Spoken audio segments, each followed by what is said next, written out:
Salut bébé, j'espère que tu vas bien ce soir. Et c'est parti pour faire un tour de grande roue et attraper le pompon.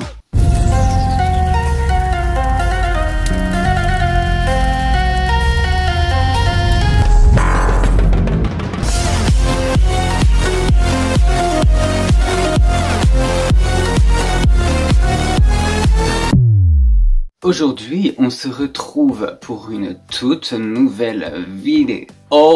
En fait, aujourd'hui, j'avais envie de faire une vidéo sur les incohérences françaises. Parce que je me suis rendu compte, surtout avec le cocovirus, qu'il y avait beaucoup de choses hyper incohérentes et que nous, les Français, on est les champions du monde de l'incohérence. Bébé, avant de commencer la vidéo, n'hésite pas à t'abonner en cliquant sur le bouton qui ressemble à ceci et qui est en dessous de la vidéo. Et active la cloche de notification pour avoir une notification à chaque nouvelle vidéo.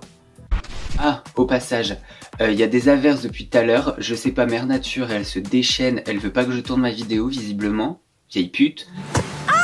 C'est parti pour 10 incohérences françaises.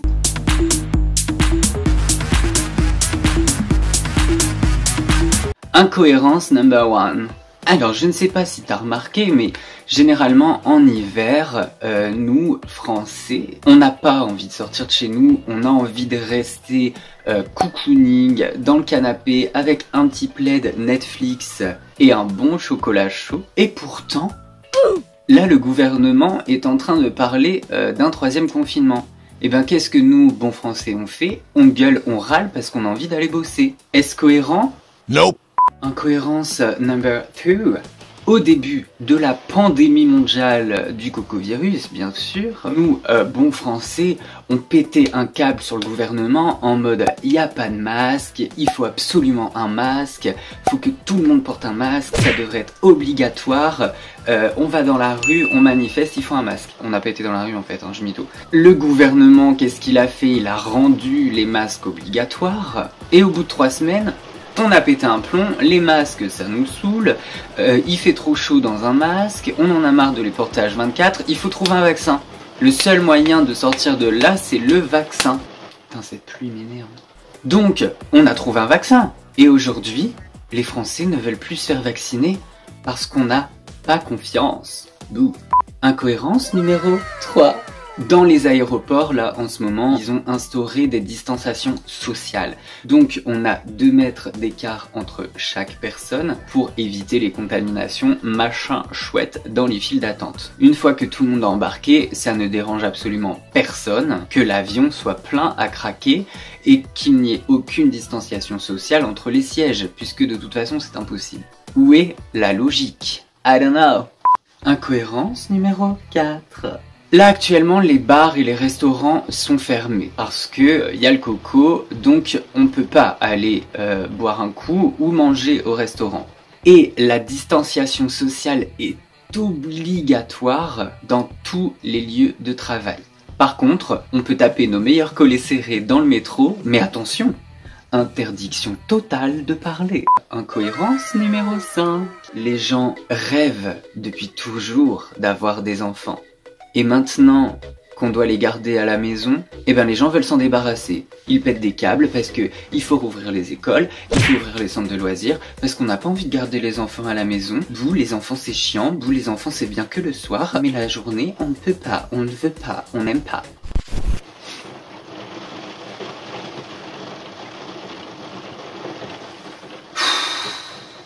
Putain, ça me saoule de tourner une vidéo quand il pleut, bordel.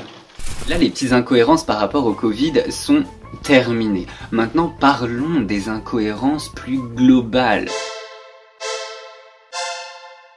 Alors, c'est plus une idiotie qu'une incohérence. Les Français préfèrent claquer v'là les thunes pour voyager à Pétaouchnok dans un pays étranger, magnifique et exotique, pour bronzer leur petit cul sur la plage, plutôt que de visiter ce pays magnifique et exotique et de s'imprégner de sa culture.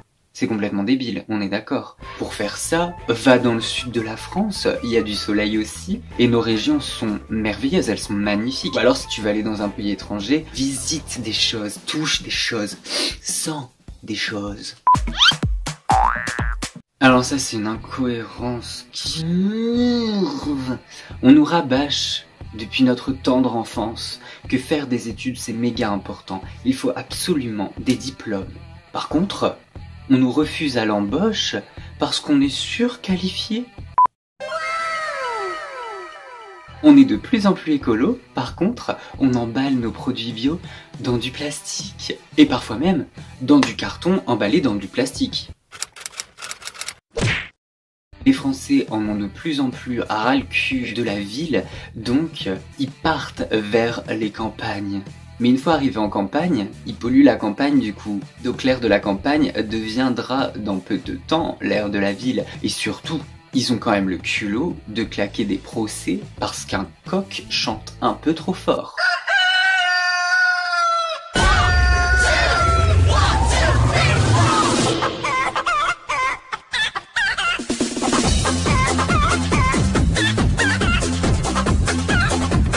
Le français est connu pour son impatience totale. Mais ça ne le dérange absolument pas de faire la queue pendant 3 heures pour aller acheter des fringues pendant les soldes ou pour aller se chercher un McDo parce qu'il était fermé pendant le confinement.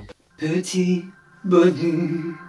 Le français adore les gens francs, mais ne l'est pas lui-même. Et il y en a là-dedans. Le français adore tout critiquer.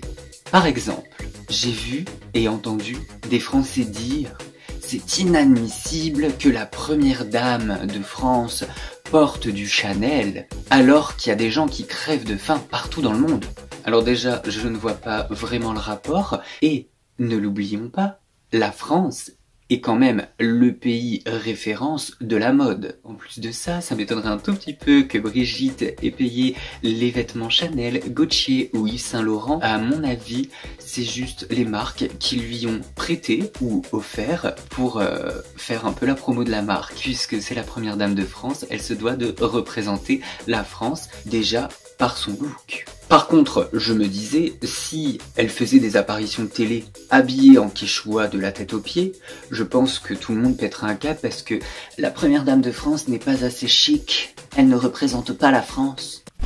En conclusion, il faut demander à un Français de faire l'inverse de ce que vous voulez vraiment qu'il fasse. Si tu es d'accord avec moi avec toutes ces incohérences, n'hésite pas à t'abonner, like la vidéo, partage-la à tes potes. Voilà, il y en a ras le cul de ces incohérences de merde. Il y en a beaucoup d'autres, des incohérences. D'ailleurs, si t'en as d'autres à me proposer, mets-les en commentaire. Peut-être que je ferai une partie 2 un jour, qui sait, on ne sait pas. Bon, moi sur ce, je te fais d'énormes bisous. Je te dis à la semaine prochaine. Passe une excellente semaine et c'est ciao!